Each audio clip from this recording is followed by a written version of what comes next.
Ada orang tua usianya 84 tahun. Bapak-bapak ya, usianya 84 tahun. Saya ketemu di masjid. Dia tinggal di luar komplek perumahan saya, di daerah Depok, Kelapa II. Ketemu di masjid, biasa, Assalamualaikum, Waalaikumsalam, warahmatullahi, Assalamualaikum, Waalaikumsalam, warahmatullahi. Dan saya sering kali berada di samping beliau ketika sholat berjamaah di masjid. Cuman biasanya kita nggak panjang-panjang ketika berbicara. Kali itu saya berbicara agak panjang, sampai bubar semua jamaah di masjid. Isya berjamaah di masjid 2 minggu yang lalu. 2 minggu yang lalu, hari Jumat, ba'da Isya, sampai semua jamaah sudah selesai, tinggal kita berdua berdiri sama-sama. Bapak itu usianya 84 tahun. Saya tanya, Pak, Bapak tinggal di mana? Ya di luar komplek ini Pak, di situ. Oh, Bapak usianya berapa? 84.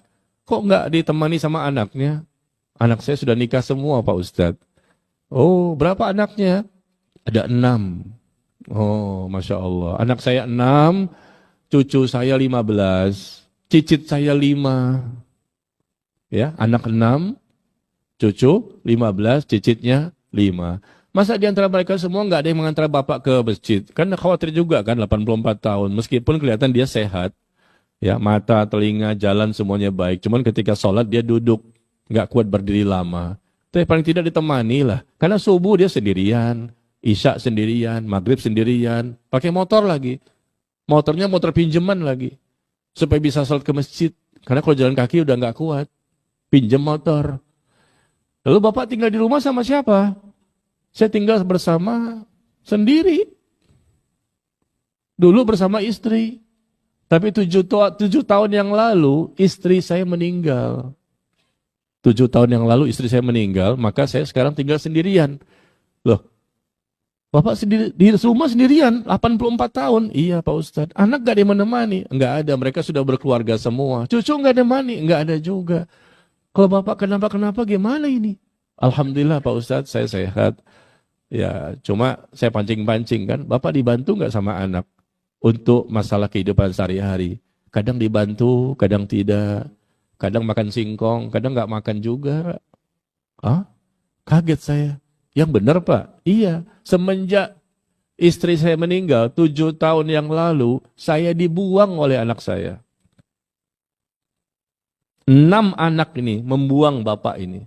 7 tahun yang lalu ketika istri masih hidup, anak masih lumayan sering ke rumah. Tapi begitu istri saya meninggal, saya tinggal sendirian di rumah, maka saya dibuang oleh anak saya. Mereka jarang datang kepada saya. Dan saya pun jarang dibantu oleh mereka untuk makan sehari-hari di rumah. Ya Allah, kaget kan kita ya. Ada seorang bapak di sisa-sisa hidup terakhir, 84, pintu surga nih. Disia-siakan oleh 6 anaknya. Kita nggak terima seperti itu kan. Karena juga kita ini punya orang tua. Apalagi orang tua kita sudah meninggal dunia. Kita rindu untuk bertemu dengan mereka dan cinta dengan mereka. Kalau ada orang tua kita hidup lagi, yang sudah meninggal ini hidup lagi, tentunya kita peluk, kita cium, kita gendong mereka.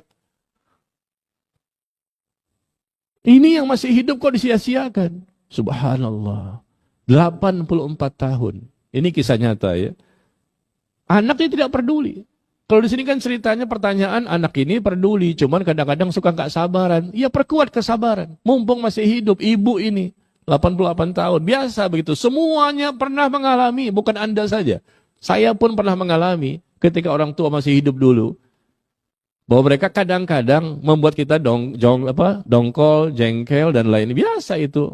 Itu namanya ujian. Kadang kita diuji oleh istri, diuji oleh suami, diuji oleh anak, diuji oleh orang tua. Hidup ini penuh dengan ujian. Sabar, perkuat kesabaran. Tapi kalau kita bandingkan dengan kisah bapak tadi, coba. 6 anaknya tidak peduli. Bukan hanya masalah datang tidak datang. Untuk makan saja susah. Kemana anak ini? Pak, bapak mungkin tidak memberikan perhatian kepada anak. Maaf Pak ya. Kok bisa anak berbuat seperti itu kepada bapak? Kata dia, Pak Ustadz, dari kecil saya sekolahkan mereka. Sampai besar, sampai berkeluarga. Sampai rumah mereka, 6-6-nya itu saya membelikan. Rumahnya mereka saya membelikan rumah itu. Rumah saya besar, di komplek perumahan sama seperti Bapak. Satu komplek kita dulunya. Oh iya, rumah saya besar saya jual. saya pindah ke rumah yang kecil. Nah, duit itu saya bagi kepada anak-anak saya yang berjumlah 6 orang. Saya belikan mereka semua rumah. Saya berbuat baik kepada mereka dari kecil. Sampai mereka nikah pun saya belikan rumah mereka. Tapi nggak tahu kenapa ya, kok mereka nggak suka sama saya. Saya punya salah pasti Pak Ustadz, karena manusia biasa.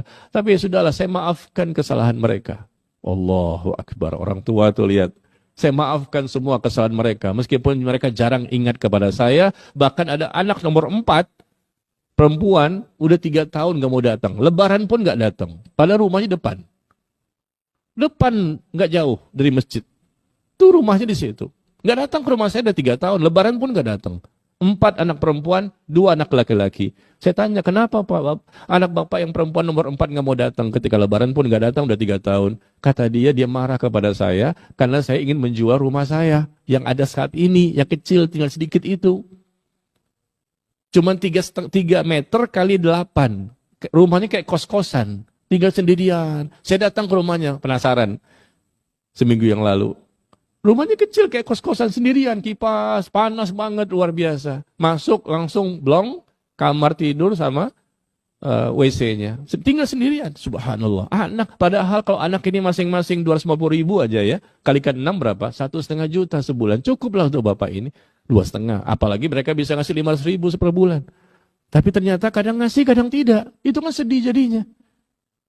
Biar bagaimanapun anak itu kan hasil dari orang tua juga. Mereka hidup dari mana dulunya?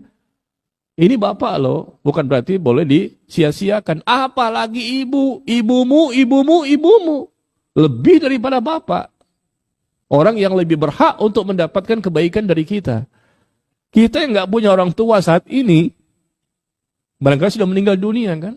Kalau mereka andai kata hidup kembali, saya katakan, wah langsung kita peluk, kita cium, kita gendong. Kenapa? Karena rindu. Kita berasa banget itu kalau sudah tidak punya. Baru kita berasa banget dengan orang tua itu. Bukan main, rindu dan cintanya itu keluar begitu besar. Tapi begitu mereka masih hidup kayaknya biasa-biasa aja. Nanti ketika tidak ada baru kita menyesal. Maka jangan sampai menyesal nanti. Nyesal di dunia, nyesal di akhirat. Perkuat kesabaran. Ini orangnya lebih, yang saya ceritakan tadi bapak tadi, lebih parah ujian yang dia terima. Anaknya tidak mengurusnya. Padahal anak dia paling bontot, nomor 6 tuh perempuan, tinggalnya di samping rumah dia. Samping pas, mau makan pagi kayak nggak ditanya, makan siang gimana, ada makanan nggak ditanya juga. Ya sudah masing-masing aja. Jarang juga datang ke sebelah doang, tapi jarang. Saya katakan seburuk-buruk kesalahan bapak apa sih? Tetap saja anak itu wajib untuk berbakti kalau memang ada kesalahan. Jangan dendam kepada orang tua. Ini akhlak loh. Mungkin mereka sholat barangkali. Sholatnya nggak diterima oleh Allah. Doanya nggak akan dikabulkan oleh Allah. Taubatnya nggak diterima oleh Allah.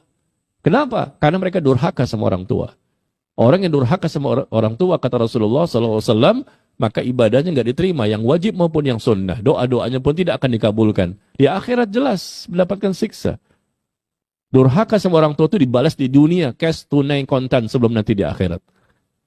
Yang menunggu sampai di akhirat, di dunia akan dibalas.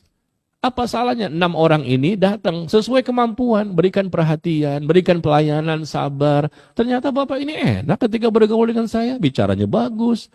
Dia juga bingung, apa salah saya ya? Kalaupun dia punya salah, ya sudah maafkan. Kamu kan dari mana asalnya? Rumah kamu juga semuanya dibelikan sama bapak. Kamu dari kecil juga sekolah dari bapak. Sampai besar, sampai kuliah, sampai bekerja. Dari bapak semua. Kalaupun ada kesalahan bapak, apa sih? Ya sudah maafkan. Bapaknya saja mengatakan, saya maafkan semua kesalahan anak saya, Pak Ustadz. Saya doakan mereka supaya mereka semakin dekat ke agama. Ya, jadi ini cerita tersampaikan akibat dari pertanyaan ini. Jadi cuma ibu 88 tahun sudah sepuh, ini 84. Ya sudahlah, saat-saat terakhir ya kita bersama mereka, maka jangan sampai kita melakukan perilaku-perilaku yang bisa mendatangkan murka Allah. Karena ridhonya Allah ada pada ridhonya orang tua, dan murkanya Allah ada pada murkanya orang tua.